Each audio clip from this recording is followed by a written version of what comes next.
Hello, welcome back to my YouTube channel. അപ്പോൾ ഇന്നത്തേത് ഒരു day in my life video ആണ് കേട്ടോ. രാവിലെ എഴുന്നേക്കാൻ നല്ല മടിയായത് കാരണം ഞാൻ എണീക്കുമ്പോൾ ഇച്ചിരി ലേറ്റ് ആവുമേ. ഏട്ടൻ പോവാറാകുമ്പോഴത്തേക്കാണ് ഞാൻ എണീക്കാറ്. പിന്നെ രാവിലെ ഏട്ടന് ഓട്സ് ആണ് കഴിക്കുന്നത്, അപ്പോൾ അതുകൊണ്ട് തന്നെ എനിക്ക് പണി എളുപ്പമുണ്ട്. അങ്ങനെ ഏട്ടൻ രാവിലെ ജോലിക്ക് പോയി. പിന്നെ പൈങ്കിളി രാവിലെ എഴുന്നേറ്റില്ല കേട്ടോ.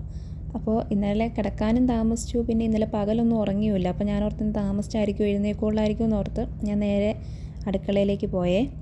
കഞ്ഞിയും കറിയൊക്കെ നേരത്തെ വെച്ചേക്കാമെന്ന് ഓർത്തു. അങ്ങനെ അരി അടുപ്പയിലിട്ടു. പിന്നെ ഒരു കടച്ചക്കയുടെ കുഞ്ഞി കഷ്ണം ഇരിപ്പുണ്ടായിരുന്നു കറി വെക്കാനായിട്ട്. ഇവിടുത്തെ കടച്ചക്ക ഭയങ്കര വലുതാട്ടോ. അപ്പോൾ അതുകൊണ്ട് അതിൻ്റെ ഒരു കഷ്ണം അത് ഇഷ്ടം പോലെ ഉണ്ടായിരുന്നു. അത് എടുത്ത് തോരൻ വെച്ചു. പിന്നെ മീനുണ്ടായിരുന്നു, മത്തി ഇരിപ്പുണ്ടായിരുന്നു, ഫ്രോസൺ ആണേ. അപ്പോൾ അതും പീര വെച്ചു. അപ്പോഴത്തേക്കും അമ്മ പണിയൊക്കെ കഴിഞ്ഞിട്ട് വന്നു കേട്ടോ. ഞാൻ അടുക്കളയിൽ നിന്നപ്പോഴത്തേക്കും അമ്മ പെരയ്ക്കകത്തുള്ള പണി തൂക്കലും തുടയ്ക്കലും ബാക്കി പരിപാടികളെല്ലാം കഴിഞ്ഞായിരുന്നു. അപ്പോൾ അങ്ങനെ അമ്മ അടുക്കളയിലേക്ക് വന്നു. പിന്നെ ഞങ്ങൾ രാവിലെ കഴിക്കാനായിട്ട് അവൽ നനച്ചു. എന്നിട്ട് ഞാൻ അതേ റൂമിലേക്ക് വന്നപ്പോഴത്തേക്കും പൈങ്കു എഴുന്നേറ്റായിരുന്നു കേട്ടോ.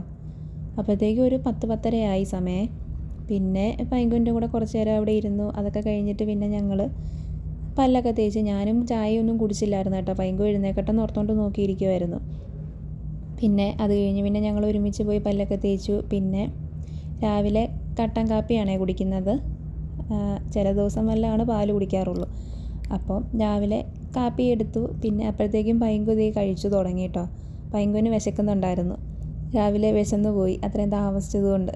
അപ്പോൾ പിന്നെ ഞങ്ങൾ രണ്ടുപേരും കൂടെ ഇരുന്ന് ഫുഡൊക്കെ കഴിച്ചേ. പൈങ്കു വലിയ കാര്യമായിട്ട് കഴിച്ചില്ല, കാരണം പൈങ്കുവിനത് ചവയ്ക്കാൻ ഇച്ചിരി പാടായിരുന്നു. അവൽ ഭയങ്കര ഹാർഡായിരുന്നു കേട്ടോ. നമ്മുടെ അവിടുത്തെ പോലെ അത്ര സോഫ്റ്റ് അല്ലായിരുന്നു. ഇവിടുത്തെ അവൽ ഭയങ്കര ഹാർഡായിരുന്നു. ഞങ്ങൾ ഇത്തവണ വാങ്ങിച്ചത് ഭയങ്കര ഹാർഡായിരുന്നു കേട്ടോ. അതുകൊണ്ട് അത് ചവയ്ക്കാൻ ഭയങ്കര ബുദ്ധിമുട്ടായിരുന്നു. പിന്നെ കുറച്ച് കഴിയുമ്പോൾ മാഗി ഉണ്ടാക്കി തന്നാൽ മതിയെന്ന് പറഞ്ഞിട്ട് അത് കുറച്ച് കഴിച്ച് നിർത്തി. പിന്നെ അത് കഴിഞ്ഞ് ഇതേ പൈങ്കുവിൻ്റെ തലമുടിയൊക്കെ കെട്ടിക്കൊടുത്തു. പൈങ്കുവിന് തലമുടി കെട്ടുന്നത് ഒട്ടും ഇഷ്ടമില്ലാത്ത കാര്യമായിട്ട്. അതുകൊണ്ട് ഭയങ്കര സങ്കടമാണ് തലയിലേക്ക് ചീപ്പും കൊണ്ടൊക്കെ ചെല്ലുമ്പോഴത്തേക്കും.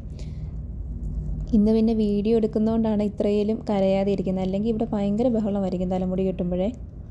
പിന്നെ അത് കഴിഞ്ഞ് പിന്നെ കുറച്ച് നേരം കഴിഞ്ഞപ്പോൾ മാഗി ഉണ്ടാക്കി കൊടുത്തു കേട്ടോ. മാഗി ഇവിടുത്തെ മാഗി എന്ന് പറയുമ്പം അതിനകത്ത് ഒരു മസാലയും പിന്നെ മുളക് സെപ്പറേറ്റ്, പിന്നെ അതിൻ്റെ കൂട്ടത്തിലൊരു ഓയിലും കൂടെ കാണും. അങ്ങനത്തെയൊക്കെ മാഗിയാണ് കേട്ടോ ഇവിടെ കിട്ടുന്നത്. അപ്പോൾ പിന്നെ പൈങ്കു അത് കഴിച്ചു. പിന്നെ ഉച്ചയ്ക്കത്തേക്ക് താറാവ് ഇരിപ്പുണ്ടായിരുന്നു, അതും കൂടെ വറക്കാമെന്ന് വെച്ചേ. അത് വറക്കാൻ വെച്ചിട്ട് ഞങ്ങളെന്നാൽ കുളിച്ചിട്ട് വരാമെന്ന് ഓർത്തു. ഉച്ചയായിരുന്നു കേട്ടോ അപ്പോഴത്തേക്കും ഏകദേശം. പിന്നെ പൈങ്കുവിനെ കുളിപ്പിച്ചു. അത് കഴിഞ്ഞ് പിന്നെ ഞാനും ഒന്ന് കുളിച്ചിട്ട് വന്നേ. കുളിയൊക്കെ കഴിഞ്ഞ് വന്നപ്പോഴത്തേക്കും താറാവ് ഫ്രൈ ആയായിരുന്നു കേട്ടോ. ഞാനിവിടെ ചിക്കനും ഇത് താറാവ് വാങ്ങുമ്പോഴും ഒക്കെ ഫ്രൈ ചെയ്യുന്നത് എയർ ഫ്രയറിനകത്താണ്. ഓയിൽ അങ്ങനെ അധികം യൂസ് ചെയ്യാറില്ല. അതുകൊണ്ട് എയർ ഫ്രയറിലാണ് കൂടുതലും ഇങ്ങനെ വറക്കാനൊക്കെ ഉപയോഗിക്കുന്നത്. പിന്നെ ഉച്ചയ്ക്ക് ഏട്ടൻ കഴിക്കാൻ വന്നു കഴിഞ്ഞപ്പോൾ പിന്നെ ഞങ്ങളും ചോറുണ്ട് ആ കൂടെ ഇരുന്ന്. ചോറുണ്ട് കഴിഞ്ഞിട്ടുണ്ടെങ്കിൽ പിന്നെ ഒരുറക്കം പതിവാട്ടോ. ഞങ്ങൾ രണ്ടുപേരുടെ കയറി കിടന്ന് ഉറങ്ങും. എന്നിട്ട് പിന്നെ വൈകുന്നേരം ആകുമ്പം വെയിലൊക്കെ പോയി കഴിയുമ്പോൾ ഒന്ന് മുറ്റത്തേക്ക് പോകും. ഞങ്ങൾക്ക് ഇവിടെ കുറച്ച് 2-3 ചെടികളൊക്കെ ഉണ്ട് കേട്ടോ. അപ്പോൾ അതൊക്കെ ഒന്ന് നോക്കും. പിന്നെ കുറച്ച് നേരം അവിടെ ഇരിക്കും കേട്ടോ. ഭയങ്കര കുറച്ച് നേരം അതിലെ കളിച്ചൊക്കെ നടക്കും. പിന്നെ ഉണ്ടല്ലോ, ഇവിടെ സന്ധ്യ ആകുമ്പോൾ ഇതിലെ നിറച്ച് വവ്വാൽ പോകും. ഇത് കണ്ടോ, കുഞ്ഞതായിട്ട് കാണാമല്ലോ. ഇങ്ങനെയൊന്നുമല്ല കേട്ടോ, നിറച്ച് ഈ ആകാശം നിറച്ച് പോകുന്നത് കാണാം ചില ദിവസങ്ങളിലെ. ഇവരെങ്ങോട്ട് പോകുന്നതാണെന്നൊരു പിടുത്തവും ഇല്ല. പിന്നെ കുറേ നേരം കഴിഞ്ഞിട്ട് ഞങ്ങൾ കയറി പോരും കേട്ടോ. ഇത്രയാണ് ഞങ്ങളുടെ ഡേ ഇൻ മൈ ലൈഫ്.